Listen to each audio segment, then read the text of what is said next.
Hello students, welcome to chemistry believers. और आज हम प्रीवियस लेक्चर को कंटिन्यू करेंगे। तो प्रीवियस लेक्चर में हम लोगों ने पढ़ा था डायहालाइड्स के बारे में और इनके कॉन्सेप्ट्स को देखा था।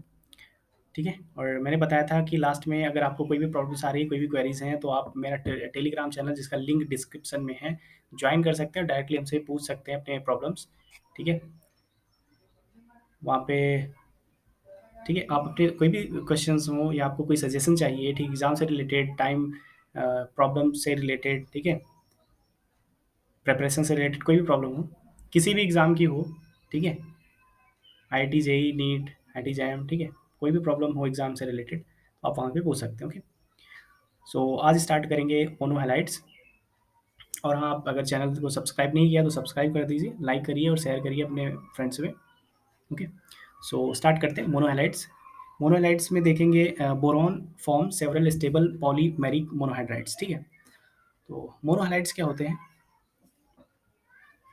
मोनो हाइलाइट्स होते हैं BnClN। ठीक है, मतलब एक ये इसका एक स्टैंडर्ड या जनरलाइज फॉर्म है। ठीक है, तो अगर हम बात करें मोनोहाइड्स की, तो यहाँ पे ये क्लियर है नहीं, बट ये रहा होगा B2Cl4 और यहाँ पे B4Cl4 या जो भी रहा हो। ठीक है, ये क्लियर नहीं है। यहाँ पे जो बनते हैं कंपाउंड्स, ठीक है, वो same number of boron and same number of chlorine के साथ बनते हैं। ठीक है, the compound B4Cl4, B8Cl8 and B9Cl9 are crystalline solid. ठीक है, तो ये क्या होते हैं? जनरली क्रिस्टलाइन सॉलिड होते हैं।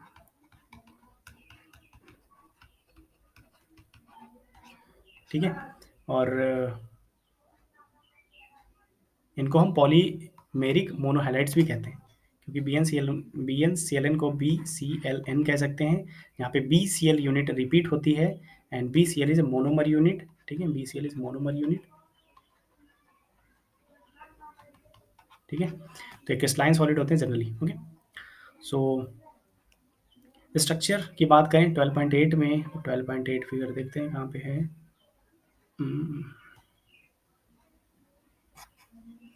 12.8 ये फिगर है। ठीक है,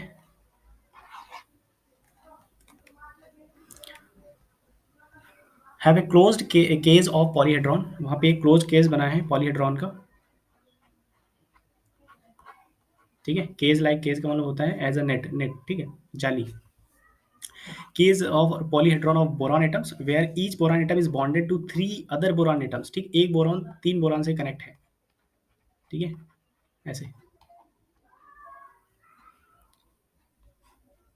atom and to 1 chlorine atom, और एक क्लोरीन एटम से। ठीक है, 3 बोरॉन, एक क्लोरीन, सॉरी, और 3 बोरॉन्स एंड एक क्लोरीन, ऐसे कनेक्ट होते हैं सारे। ठीक है, तो ये केज लाइक स्ट्रक्चर बनाते हैं polyhedron. Since B has only 3 valence electron, there are not enough electron to form normal electron pair bond. It is probable that multi-center sigma bond over cover all the boron atom in the cage. ठीक है, यहाँ पे important point है कि boron के पास तो 3 ही होते हैं वैलेंस इलेक्ट्रॉन्स। सो ये अगर क्लोरीन के साथ भी बॉन्डिंग कर रहा है, बोरॉन के साथ कर रहा है, तो यहाँ पे यूज करता है नॉर्मल पेयर बॉन्ड बनाने से। It is probable that multi centre sigma bond cover all the boron atom in the cage. ठीक है, तो यहाँ पे क्या होता है, जैसे मैंने प्रीवियस लेक्चर में बताया था, और जैसे बोरॉन बोरॉन और बोरॉन ऐसे बना रहा है, यहाँ पे बोरॉन है, यहाँ पे इसने क्लोरीन से बॉन्डिंग कर ली, ये बोरॉन से कनेक्ट है। तो यहाँ पे क्या होता है, यहाँ पे इस बोरॉन के पास कितने इलेक्ट्रॉन्स होते हैं? 3 वैलेंस इलेक्ट्रॉन है। इस क्लोरीन ने क्या किया, अब इसके पास और इलेक्ट्रॉन तो बचे नहीं, तो ये क्लोरीन अपना इलेक्ट्रॉन यहाँ पे डोनेट करता है, यहाँ पे। तो ये क्या होता है, 3 सेंटर 2 इलेक्ट्रॉन बॉन्ड बनाता है। ठीक है, BClB इज ए, मैंने इसको प्रीवियस लेक्चर्स में एक्सप्लेन किया है। तो यहाँ पे एक इलेक्ट्रॉन, 2 इलेक्ट्रॉन, तो यहाँ पे क्या करता है, यहाँ पे क्लोरीन के ही इलेक्ट्रॉन्स होते हैं, बोरॉन का कोई इलेक्ट्रॉन नहीं होता है। इसलिए क्या होता है, 3 सेंटर, 1 2 3 एंड 2 इलेक्ट्रॉन बॉन्ड बनाता है। ये क्या होता है, वीक बॉन्ड होता है, weaker then sigma, weaker then sigma. ठीक है, इसको बोलते हैं मल्टी सेंटर सिग्मा बॉन्ड। ठीक है, मल्टी सेंटर का मतलब होता है कई सेंटर पे सिग्मा बॉन्ड बने। ठीक है, मतलब कई सेंटर के हेल्प से बने, three centre 2 electron. Okay, all gallium, indium, and all form monohalides emits in the gas phase. Important point है, गैस फेज में बनाते हैं MX at elevated temperature. These compound are not very stable and are covalent. ये stable नहीं होते हैं, covalent होते हैं, क्योंकि मुझे पता है कि ionic is more stable than covalent. Ionic is more stable than covalent, ये भी एक कॉन्सेप्ट है। रीजन, यहाँ पे क्या होता है, पॉजिटिव निगेटिव होता है, इनके बीच अट्रैक्शन होता है, इलेक्ट्रोस्टैटिक अट्रैक्शन होता है, अट्रैक्शन होता है। कोवेलेंट के बीच में क्या होता है, इलेक्ट्रॉन इलेक्ट्रॉन के बीच में क्या होता है, रिपल्सन होता है। इसलिए वीक कौन हो गया, कोवेलेंट, स्ट्रॉन्ग कौन हो गया, आयनिक। ठीक है, तो ये कॉन्सेप्ट आपको आना चाहिए। और thallium form univalent thallous halide. Thallous halide हम लोग ने पढ़ा था प्रीवियस लेक्चर में। ठीक है, तो वहाँ पे थैलस हैलाइड क्या पढ़ा था, दैट इज TH। और हैलाइड अगर कोई भी ले लो X, ये +1 ऑक्सीडेशन स्टेट के साथ जो बनाता है उसको कहते हैं thallous halide. Are more stable than the tri halide. हाँ, ये क्यों स्टेबल होता है, इसका रीज़न भी मैंने अगर आप स्टार्टिंग से लेक्चर्स देख रहे हैं तो आपको ये समझ में आ गया होगा, अगर नहीं देख रहे हैं तो आपको क्या होगा कि यहाँ पे मैं फिर से बता रहा हूँ तो आप समझेंगे। ठीक है, तो यहाँ पे जो थैलस हाइड्राइड है, मैंने बताया था कि ऊपर से नीचे के साइड में boron, aluminium, gallium, indium, thallium, यहाँ पे क्या होता है, सबसे ज़्यादा यहाँ पे स्टेबल ऑक्सीडेशन स्टेट +1, यहाँ पे +1 होती तो है, सॉरी +3, एंड यहाँ पे +1 होती तो है एल्यूमिनियम में, बट लेस स्टेबल होती है, +3 स्टेबल।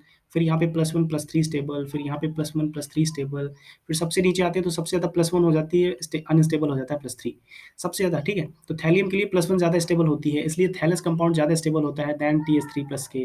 ठीक है, क्योंकि यहाँ की oxidation state is more stable due to inert pair effect. ठीक है, अगर आपने पढ़ रखा है, देखो यहाँ पे फिर से लिखा है। ठीक है, और ये आयनिक भी होता है। अब आयनिक क्यों होता है, देखिए सारे कॉन्सेप्ट एक दूसरे से रिलेट कर रहे हैं। मैं एक बार फिर से इसको एक्सप्लेन कर दूं। बोरॉन से लेके थैलियम तक ऑक्सीडेशन स्टेट +1 इंक्रीज करती है। थैलियम की +1 ऑक्सीडेशन स्टेट सबसे ज़्यादा स्टेबल ऑक्सीडेशन स्टेट होती है, इसलिए थैलियम +1 ऑक्सीडेशन स्टेट के साथ जो भी कॉम्प्लेक्स बनाते हैं वो हाईली स्टेबल कॉम्प्लेक्स होता है। और स्टेबल कॉम्प्लेक्स वो होते हैं जो आयनिक होते हैं। आयनिक होने की वजह से ये कंपाउंड आयनिक कैरेक्टर शो करता है, जो कि मैंने यहाँ पे एक्सप्लेन किया कि स्टेबिलिटी के साथ आयनिक स्ट्रेंथ उसकी बढ़ती चली जाती है। ठीक है, सो आपको समझ में आ गया होगा। ओके, सो तो ये आज के लेक्चर में मैं इतना ही बताऊंगा। ठीक है, आप इस कॉन्सेप्ट को क्लियर कर लीजिए प्रीवियस लेक्चर देख के। ठीक है, फिर नेक्स्ट से हम कॉम्प्लेक्सेस स्टार्ट करेंगे ग्रुप 13 के, और इसमें डिफरेंस देखेंगे बहुत सारे। ठीक है, क्योंकि ये नया लेक्चर होगा कॉम्प्लेक्स का, जिसपे कॉम्प्लेक्सेस के बारे में पढ़ेंगे, इनके कौन से कॉम्प्लेक्स हैं, बॉन्डिंग क्या है, स्ट्रक्चर क्या है, ठीक है, रिएक्शंस कैसे करते हैं, रिएक्शन की मैकेनिज्म क्या है, तरीका क्या है रिएक्शन करने का। ठीक है, उन सारी चीज़ों को यहाँ पे देखेंगे। यहाँ पे जो मैंने चीज़ बताई, मैं उसको फिर से एक बार बता दूँ कि जितना ज़्यादा स्ट्रॉन्ग बॉन्ड होगा वो उतना आयनिक कैरेक्टर रखेगा। आयनिक कैरेक्टर होने की वजह से वो स्टेबल कॉम्प्लेक्स होगा, और स्टेबल कॉम्प्लेक्स वही होता है जो स्टेबल ऑक्सीडेशन स्टेट के साथ कॉम्प्लेक्स बना रहा हो। स्टेबल ऑक्सीडेशन स्टेट के साथ boron, aluminium, gallium, indium, thallium में बात करें तो बोरॉन +3 पे स्टेबल होता है एंड थैलियम +1 पे स्टेबल होता है। इसका रीज़न ये है क्योंकि ऊपर +3 स्टेबल होता है, नीचे आते-आते +1 स्टेबिलिटी बढ़ जाती है। इसका रीज़न होता है इनर्ट पेयर इफेक्ट। अगर ये आपको इनर्ट पेयर के बारे में सीखना है तो आप ओनली फर्स्ट लेक्चर पे जाइए और उसको देखिए, आपको कॉन्सेप्ट बिल्कुल क्रिस्टल क्लियर हो जाएगा। ठीक है, सो आई होप आपको आज का कॉन्सेप्ट समझ में आया होगा। और आज और आपके क्वेश्चंस हों तो टेलीग्राम पे डिस्क्रिप्शन में उसकी लिंक है, ज्वाइन करिए और डायरेक्ट क्वेश्चन हम लोग हमसे पूछिए, और वहाँ पे और भी एक्सपर्ट हैं, उनसे भी आप क्वेश्चंस पूछ सकते हो। ओके, सो चैनल को सब्सक्राइब कीजिए, वीडियो अच्छी लगी तो लाइक करिए और फ्रेंड्स में शेयर कीजिए। ठीक है, क्योंकि हम जेडीली का कोई भी पार्ट विदाउट स्किप किए कंप्लीट करने वाले हैं, मेन ग्रुप। कितने भी लेक्चर्स लगे, ठीक है, कितना भी टाइम लगे, लेकिन इसको फिनिश करना है। ठीक है, मैं किसी शार्ट ट्रिक पे नहीं जा रहा हूँ, शार्ट लाइन्स पे नहीं जा रहा हूँ। ठीक है, इंपॉर्टेंट नॉन इंपॉर्टेंट पे नहीं जा रहा हूँ। ठीक है, क्योंकि वो सारी चीज़ें इंपॉर्टेंट है जो बुक में लिखी गई, एग्जाम में आती हैं नहीं आती वो अलग चीज़ है। ठीक है, क्योंकि एग्जाम में सारी चीज़ें नहीं दी जा सकती हैं, क्योंकि स्टूडेंट्स के पास टाइम उतना नहीं होता है। ठीक, बट आपको सीखना है तो आप सारी चीज़ें एक बार तो सीख ही सकते हैं, उसके बाद इंपॉर्टेंट नॉन इंपॉर्टेंट को आप सेपरेट करिए और अपने एग्जाम्स को क्लियर करिए। Okay, so thank you.